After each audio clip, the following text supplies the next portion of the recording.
Okay, welcome to Chapter 5, Lesson 2, Geometric Proof.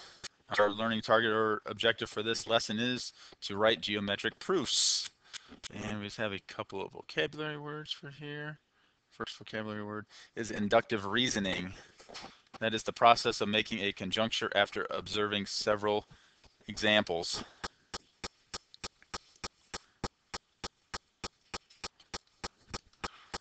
Next definition is deductive reasoning, where you use facts, rules, definition, or laws to make conjectures from given situations.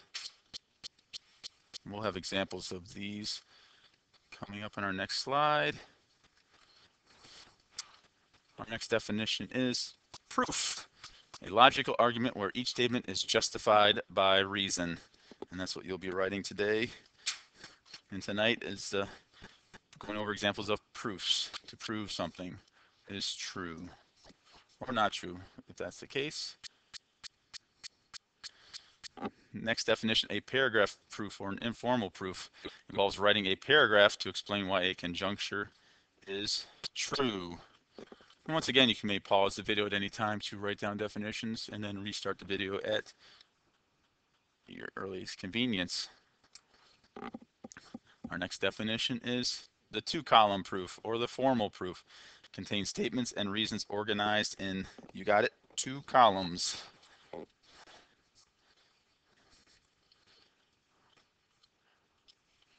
And last but not least, theorem.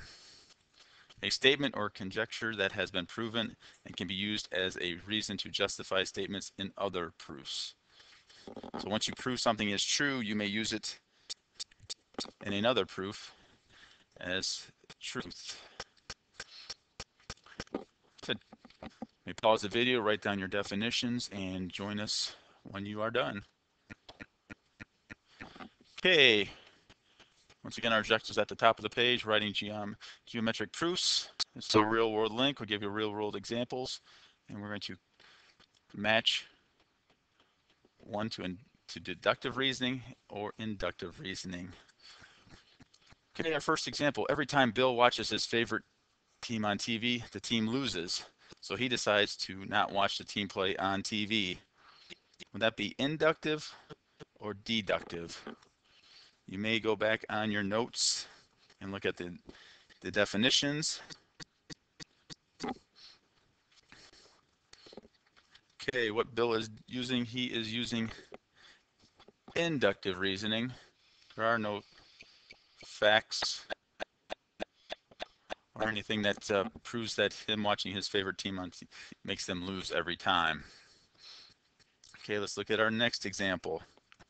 In order to play sports, you need to have a B average. Simon has a B average, so he concludes he can play sports. What kind of reasoning is Simon doing here? And if you said he is using deductive reasoning, you are correct. Okay, yes, Simon is using deductive reasoning as he is using facts about having a set grade level to be able to participate in sports. Okay, let's look at our third example. All triangles have 3 sides and 3 angles. Mariah has a figure with 3 sides and 3 angles, so it must be a triangle. What kind of reasoning is Mariah using? She is using deductive reasoning. Deductive, as she's using rules about triangles that they have 3 sides and 3 angles. Okay, let's go to our fourth and final example. After performing a science experiment, Liddell concluded that only 80% of tomato seeds would grow in plants.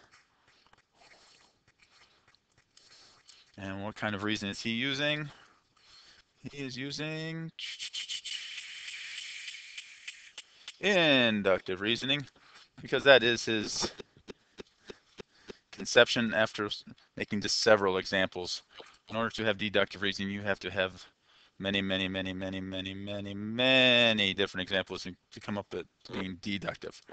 But his is only one experiment, so it'd still be inductive reasoning. Okay, if you have any examples that you'd want to share in class, please write them down. to use tomorrow if you have any questions. This is a good place to write some questions down about deductive and inductive reasoning. Okay, moving on to a key concept, the proof process. Here's how you write a proof. First step is you're going to list the given information or what you know. If possible, draw a diagram to illustrate this information. Step 2 is state what you want to prove. What is to be proven? See over there, that's the hypothesis. Step 3 is create a deductive argument by forming a logical chain of statements linking the given information to what you are trying to prove. That means you start with step 1 and then you go down to step whatever it is to make it proven. Step 4, justify each statement with a reason. Reasons include definitions, algebraic properties, and theorems. You just can't write something down and say this is it is. You have to have a reason behind each statement. And then step 5 is state what it is you have proven. So at the end you restate what it is you were looking to prove, or your conclusion, as you see on the right side. Okay, moving on. Okay, we're looking here. We're just going to answer some questions. What is the relationship between angle 1 and angle 3? You might notice on your page there might be a different angle there. There was a mistake on there, so I have to correct that. What is angle 1 and angle 3? Talked about in our last lesson. They are vertical angles. Vertical angles. And what is true about the measures of vertical angles? They are equal. They are equal. So what is the relationship between 2 and 4? Well, if 1 and 3, 1 across the way, that's vertical, then 2 and 4 must be, yes, they are vertical as well, vertical angles.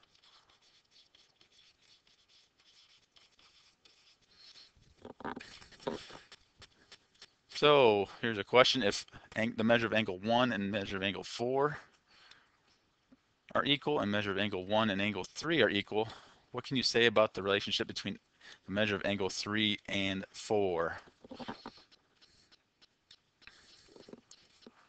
If you just knock these out, if 1 is equal to 4 and 1 is equal to 3, just by knocking those out, we can say 3 and 4 would be equal.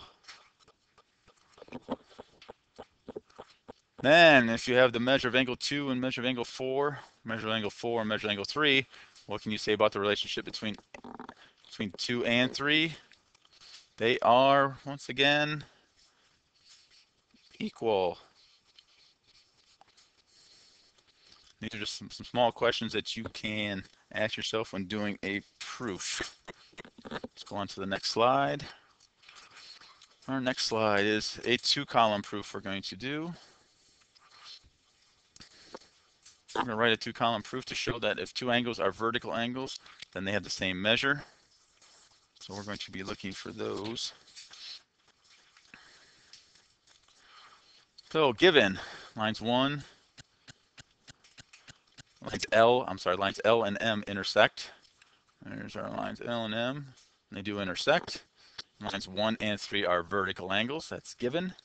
Now we have to prove that the measure of angle 1 equals the measure of angle 3. Okay, our first statement, lines L and M intersect. Angles 1 and angle 3 are vertical angles. Our reason for that is given. Okay, now let's think about here. Let's go with about angle 1 and angle 2 are a linear pair. I might take you back to last year where you learned about linear pairs. And also, and angle 2 and angle 3 are linear pairs.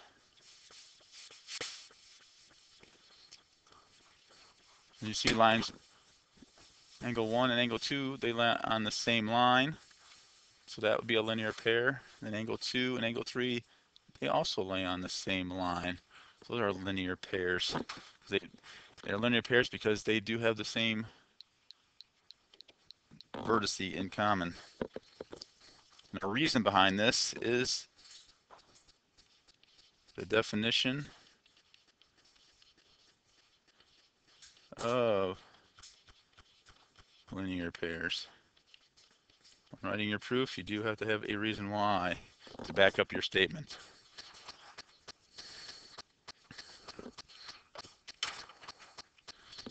Okay, our next statement we're going to go with, we're going to talk about our angles. So our measure of angle 1 plus the measure of angle 2 equals 180 degrees. We talked about this yesterday in yesterday's lesson, about two angles adding up to 180 degrees on the same line and also using the same vertice. And that's the case. If 1 and 2 are 180, then the measure of angle 2 and the measure of plus the measure of angle 3 also equals 180 degrees.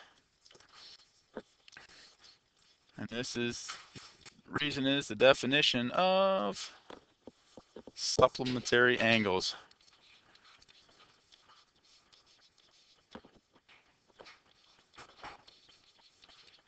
In 7th grade, you learned about supplementary angles. That is 180 degrees. So you had two P's. Remember, you had complementary, has one P. That equals 90 degrees. Two angles added together that equal 180 are supplementary angles. So our next statement is going to be the measure of angle 1 plus the measure of angle 2, which equals 180. We're just going to take 180 out of the equation and make measure of angle 2 plus the measure of angle 3 equal. Because they both equal 180, so in terms they have to equal each other. And our reason is substitution. We substituted 180 for the measure of angle 2 and the measure of angle 3. Now we can do the measure of angle 1 equals the measure of angle 3 by subtraction property of equality. We don't remember the terms exactly, but back when we were doing chapter 2, we want to get rid of, say, that measure of angle 2, we're going to move it to the other side. We do the opposite, so you would subtract measure of angle 2 from both sides. Those cancel out, and those would cancel out, leaving the measure of angle 1 equals the measure of angle 3.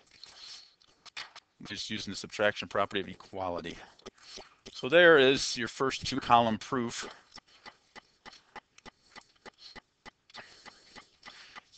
And it will get easier over time. Sometimes the statements are easier than to give the reasons why, but we'll work on those. Okay, our next slide. Okay, we're just going to use the figure to complete the paragraph proof. So there's a paragraph already written for us. There's just some fill-in blanks we need to do. Let's look at our given. Our given is the measure of angle 1 equals the measure of angle 3, and 1 and 3 are supplementary. Okay, sometimes it's good to write down notes. You know, supplementary is going to equal 180 degrees. Prove angles 1 and angle 3 are right angles. Okay, and our proof. Measure of angle 1 plus the measure of angle 3 equal. Well, it's a linear pair. They're on a line. And the line equals 180 degrees. So this is 180 degrees. Since they're supplementary angles. Since the measure of angle 1 equals the measure of angle 3, which was a given, then the measure of angle 1 plus the measure of angle 1 equals 180 degrees by substitution.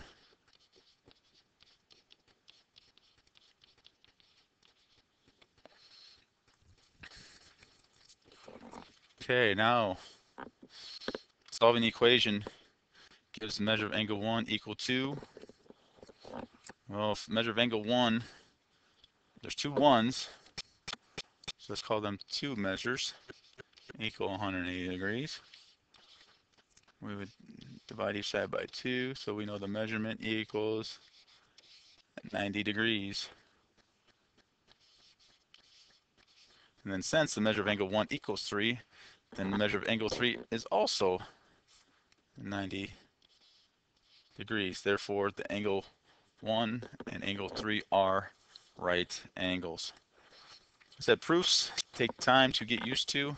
We'll go over more in class and more on review day, get us ready for the test. If you have any questions, please bring them to class. As I said, we'll take our time and going over proofs in the morning.